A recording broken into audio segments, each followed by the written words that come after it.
So I thought I'd do a bit of a Q&A part at the end of this clinic, and I think we're pretty much here. So anybody got any questions? It could be about totally anything. I'm up for it all. To do with the volume part of these, so that sounds like a linear volume part to me, where there's no change in the tone too much. Just well, there was a bit, but it was more volume based. That's right. So some volume pots that you get, they can take away some of the top end. This has got some sort of a capacitor beyond my understanding. Okay. But you're right, it sort of retains the tone. There's just a little.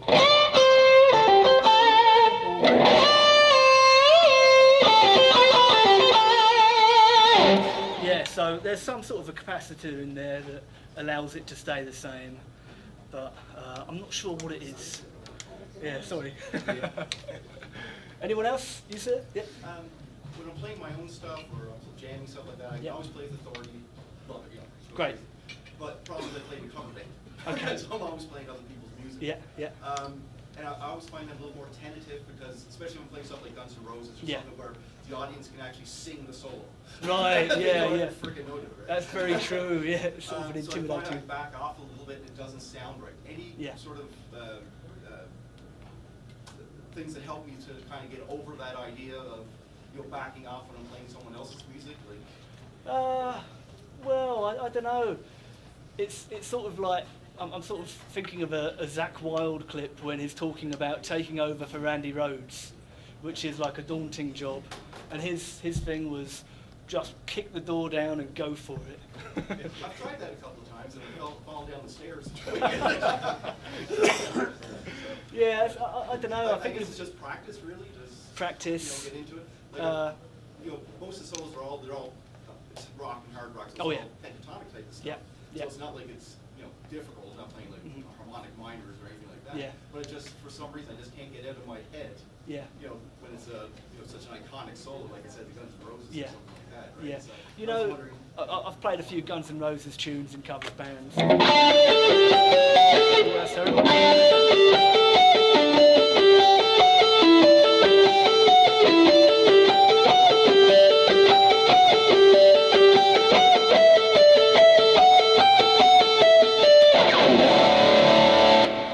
Like with that song, Sweet Child of Mine, I do the first two solos as he does, sort of that major part.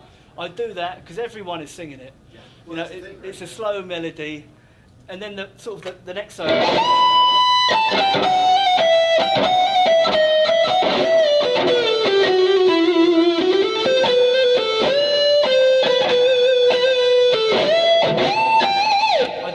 The same, but then where the big lick is, that's when I just sort of say, okay, I'm going to do my thing. I think that's healthy. I think people kind of expect a little bit of both for the gig. They want some improv, and they want some things to stay the same. Like Comfortably Numb, you have to play the melody, But there's definitely some places where you can stretch out, and it's enjoyable. I definitely recommend wholeheartedly. Of our set, we've got 43 songs in our set right now. And I branch out on half the solos, half of them note for note because the audience is like they want it. Yeah, that's right. It's like fun time for me, right? Yeah, yeah, that's what it's all about. Excellent. Any more questions? You, sir? I play. It depends on what tuning I'm in. Currently, this is in standard tuning, and I've got 9 through to 42. And for me, guitar's hard enough. I went through this whole thing when I was a teenager of playing with 11s, and if anything, it actually hurt me. Like I had to go see the doctor. I had repetitive strain because I love bending those strings. It's like my favourite thing in the world, and when that hurts, it's not a good scenario. Saying that, some guys make it work. I'm not one. I can't do it. I use 9 through to 42. When I'm on the road, like playing with Asia, everything is tuned down half a step. So I would use 10 to 46 just to sort of retain a little bit of, meat.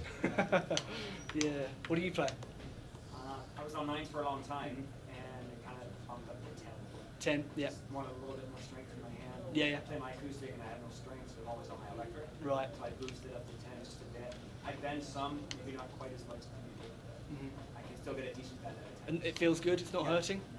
If it's not hurting and it sounds good, then it's working. And that's the golden rule. Just saw you bending like crazy. We were debating your 9s or 10s. Yeah, 9s. Yeah, 10s would kill me. I'd have to have some Advil. Any more? Yes, sir. Just two. So, what is your tone for tapping? Like, Okay. how do you get that sustain and general? And then how, when you're playing in your band, how do you make it so you cut through? Okay. And because a lot of times when you're playing just by yourself, you can find this great tone, but then it's when you go to a band situation, it's totally different, and sometimes you just get lost. And I've tried like doing the mid boost, and that can help. I'm just curious what you. For sure. So this is interesting actually because in the band that I play with Asia, it's a very keyboard dominant band, and keyboards and guitars, like keyboard's always going to win because it's covering all frequencies all the time. So EQing is really important when you play with a keyboard or even a second guitar player. I tend to go in with a little more top end so I can cut through. When I'm tapping, I always prefer the bridge pickup.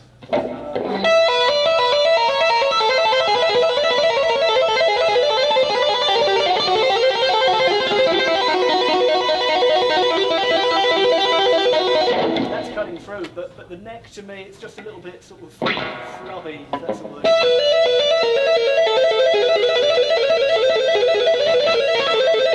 It's definitely smoother. But yeah, usually for tapping on the bridge pickup, and if I was playing with a band, there'd be a lot more top end dialed into my amp. And for effects, what's really helping with the sustain and the tapping? I've got a healthy amount of gain. So on this pedal, I've got the gain at about 3 o'clock, okay? And it gives me...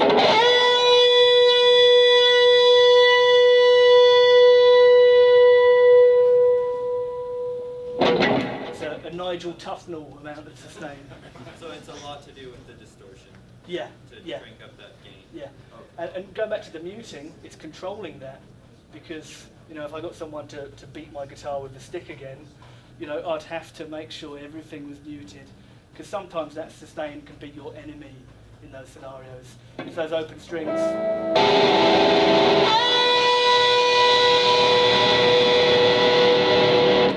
It's a mess. But yeah, definitely lots of gain. If I'm playing louder, so for a show, I'd usually dial the gain back a bit because you sort of get a bit of a natural gain, especially when you're playing an amp like this and you wind it up. You get a bit more of the amp working. Yeah. Answer your question? Thank you. Great, perfect. Anybody else? Yes, sir. You've got an impeccable picking technique. Thank you, man. And so, I've noticed, when you do fast picking, you kind of open up your palms a bit, and then you go. So does it come to you naturally, or do you do that for fun? That was something that a friend of mine used to do. Richie Faulkner, who plays in Judas Priest now. He used to play a lot in London before he joined Priest, and his pinky was always sticking out, and I just thought it looked cool. Going back a bit further, Randy Rhoads used to stick his pinky out.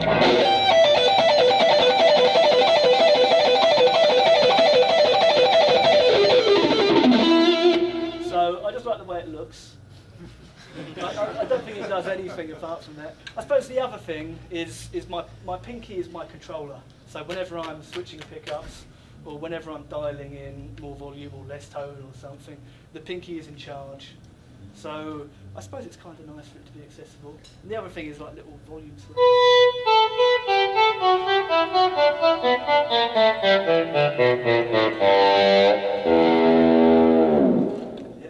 And the other question is, you pick a lot from the wrist, and that's what I kind of want to do. Yeah. More because I kind of sometimes use my elbows a bit, so Right. it kind of Right. wears me out a bit. Yeah, different people have got different picking techniques.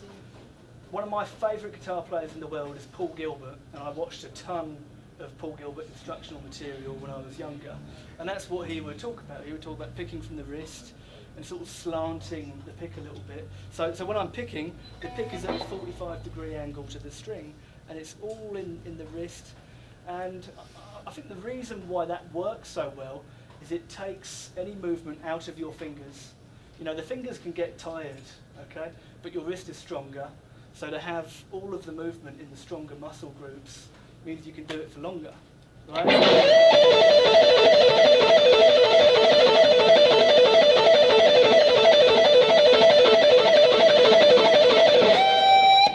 So it's nice to be able to do that for a long time, and it's all in the stamina. But you know, Zach Wilde, he picks from the wrist and the arm more these days, and he's got an incredible tone, and he can do those licks all day long. Like if you watch his unaccompanied guitar solo, he is just ripping for like 20 minutes. So it's all about stamina, really. That's sort of the key thing. Okay, perfect. Yes, sir. How does your tone change from recording to live? That you would pull back in recording in studio versus live? I don't know. Probably about the same. Like the last record, in fact, the last record I did was a solo record, and there was not a single amp used. I just used my Boss GT100, and it just went straight into the software, and away you go. So that's something that takes a lot of stress out of the scenario when you've got to worry about amps buzzing or something. So on a lower production like that is definitely a really cool thing to do. But the last Asia album we did, I used my Engel Powerball, and I set it just like I do when I'm playing live, and yeah, it does the job nicely. Yeah. Yep. So when you fret for solos and stuff, how Sorry? hard, when you fret fretboard for solos Yeah. and stuff, how hard do you fret? Okay. Is it really lightly? Yeah. Or a lot of material, or the lighter the better? Yeah. Versus kind of really That's a good question, and that's one of the big other reasons why I like the big fret wire. You've got to be light. If you squeeze down too hard, that's made the note sharp. So definitely a light touch. Like if I play, it takes it out of tune if I play too hard. And going back to stamina, for me, I like everything to be as easy as possible, because when you're doing a show for a couple of hours, the last thing you want is like some cramp or something. Do you find that you play light or hard? Well, it used to be hard, but I'm trying to lighten it up. Yeah, yeah. And I find it's just easier, actually just easier, faster, Yeah. lighter playing. Yeah. Just that principle where you're just playing hard enough. Yeah. Not too hard. Yeah, it's almost like the less effort you can put into it, the better, really. Saying that, another one of my favourite guitar players, Stevie Ray Vaughan, like he played with 13 gauge strings down half a step, and he was digging in, he meant it.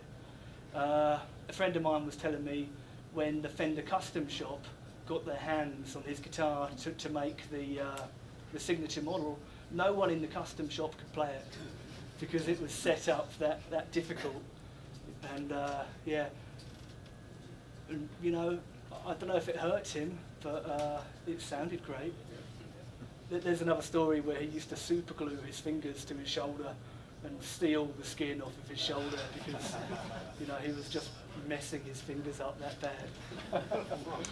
Yeah, but you know, for me, the less I can work, the better. Yeah, that's kind of, yeah. Does that answer your question? Great. Yes, sir. To your question, Yeah. you've got the double rail humbucker on the back. Mhm.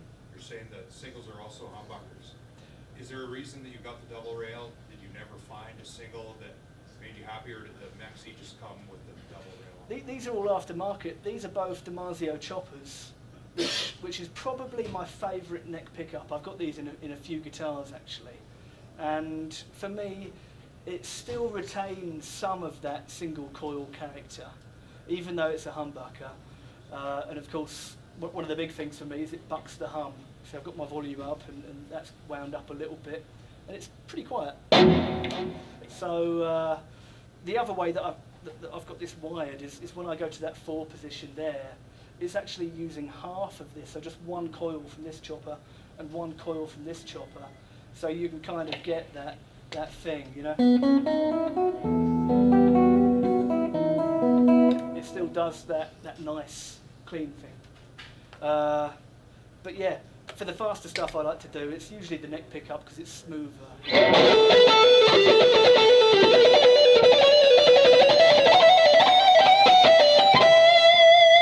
So that's my preference for a lot of things. Saying that, I do have some guitars with single coils, but I tend to just play clean on them. Yeah. Why did you go with full humbucker in the bridge versus the blade? Sorry. Full humbucker in the bridge, sorry? Versus the blade humbucker on the Oh, you mean versus, well, that guy in the bridge. I don't know. Something that I don't really like is the angle that you get on standard Fender Strats, you know, because you've got that humbucker going that way, it's making these top strings, you know, it's killing my ears. It's like an ice pick in my ear. But the humbucker, you know, it's straight and it's a little more even. If anything, I think it would be wiser for the pickup to go the other way, a la Jimi Hendrix, who played the left-handed guitar, flipped the other way, so he got more bite on his low strings and he got more warmth on his top strings. But yeah, the humbucker does well for me, especially coming early on from that Gibson camp, where that's kind of the tone that I want.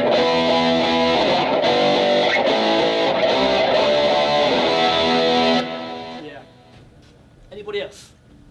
Yes, sir. Talk about the order of the pedals and putting them in front of the amp versus Yeah. behind the Okay. amp. Yeah. I'm assuming that amp doesn't have It doesn't have an effects loop. You're correct. modulation. Everything's in the front. This is something you can only do if you're not running any distortion out of the amp. If this was a different amp and I had it cooking at the front end with lots of distortion, the reverb would be terrible, the chorus would be terrible, the delay would be terrible, and it would just be horrendous. But that's the nice thing about running just a clean amp. So the signal chain, I'm going from my amp to the wah-wah, to the tuner, to the distortion. It's really important that the distortion is before any of the modulation effects, and then you can get away with it. And the reason why I like it playing around town here, where I'm setting up my own gear, it's easy. I don't have to run any more cables than I need to. And I'm a lazy man, and that appeals to me. Anybody else? Yep. This is a bit off your field, I think. It's a simple solo sound, a simple sounding solo. I find it really hard to play cleanly. It's Memphis by Johnny Rivers. And Oh, I it's don't know. 4 strings sliding kind of solo. Okay. And you have to mute your, or just like you were talking earlier, you Right. mute your A and your. You've got to keep it all quiet. So it's. Have you ever heard this song? No, I'm not familiar, I'm afraid. Is it a slide guitar thing? No, it's just you're sliding the bottom 4 notes of the major 7th chord from the 7th fret to the 9th fret to make a solo. Okay. And to do that, I find it's really, I find on YouTube a lot of people can't. They say they can do it, but Yeah. they can't do it properly. It's a tricky thing. Not hitting with 2 strings. Yeah. You guys, it's your thumb can't really grab the 2. Yeah, yeah. So yeah, I guess you just gotta really be careful. How you do it. And you know, that's the thing as well, because one might be able to do that at bedroom levels, but then you turn up and you know, you crank up and you can hear all of those things a lot more. And it's a clean, like it's a clean recording. Oh, it's clean? Yeah. So you don't have to worry quite so much, but still a little, I suppose. Yeah, excellent. You say? Yeah. So, it might be kind of hard to phrase this question, but I don't play live much. I'm hoping too soon. But, Yeah, yeah. A couple of times played at my church, and what happens, sometimes I'm standing in front of my amp, sometimes my amp's over here. It's kind of a different scenario, but a couple of times what I've found is the amp's right here, and I'm hearing it quite loud. Yeah. But I'm not, you know, what's happening in the house maybe, and so what I find is I back off, like, say, Right. and then Yeah. I discover later that it wasn't really audible anyway. Right, So, yeah. is there a way to? I suppose placing your amp, if you've got that luxury of space, if you can have it far away from you, so you're not under any false pretenses that it's the loudest thing in the world. And probably in this scenario, I'm getting a lot more of my amp than you are. And you know, if it was a bit further away, maybe the sound would be a bit better. So if you can run it a bit further away, definitely do. But of course, you want to be able to hear yourself, so not too far away. It's a delicate balance. Yeah. Okay. Anybody else? Yeah. You're teaching your students. What advice do you give them about learning to be calm and focused and relaxed live versus just playing in a battery? I suppose preparation is the ultimate way of getting rid of nerves. If you know you can do it and you're 100% confident in your ability, I mean, sure, we all get pre-show jitters, but preparation can help ease that, for sure. Yeah, my whole thing before I do a show, I'm sort of sat there running scales a little bit before, so I know I'm in the zone. Sorry? Loosening up a bit. Sorry? Loosening up. Loosening up, yeah, absolutely. Just you know, not being tense.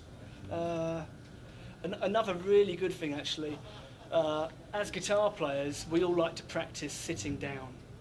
And of course, when you play a show, it's a completely different feeling when you're standing up. The guitar feels totally different standing up. So the more you can stand up and practice, the more confident you'll be in a gig. Because you've already got so many things going against you, like people being there and being worried. If you can take that factor of not being as good standing up as you are sitting down out of the equation, that will make you feel better. Yeah. Anybody else? Okay. Oh, yeah. Can you say the difference between a multi-effects board versus individual effects? Yeah, I'm quite an analog-oriented kind of bloke. Yeah, yeah.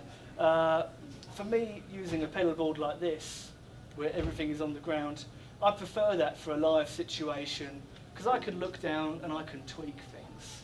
Like at the beginning when I was playing, I didn't have enough gain, and it was very easy for me to find out where that knob was and give it a bit more. On a digital thing, it might be a bit more difficult. I use digital a lot when I'm recording at home because it's easier, but usually when I'm playing live, I like to have pedals on the floor. As far as the sound comparison? For me, it's more of a feeling. I think we're at a stage now with things like Kempers and Axe Effects. It's pretty much as good, if not better, for some situations. But it feels maybe slightly a different way when you play a note.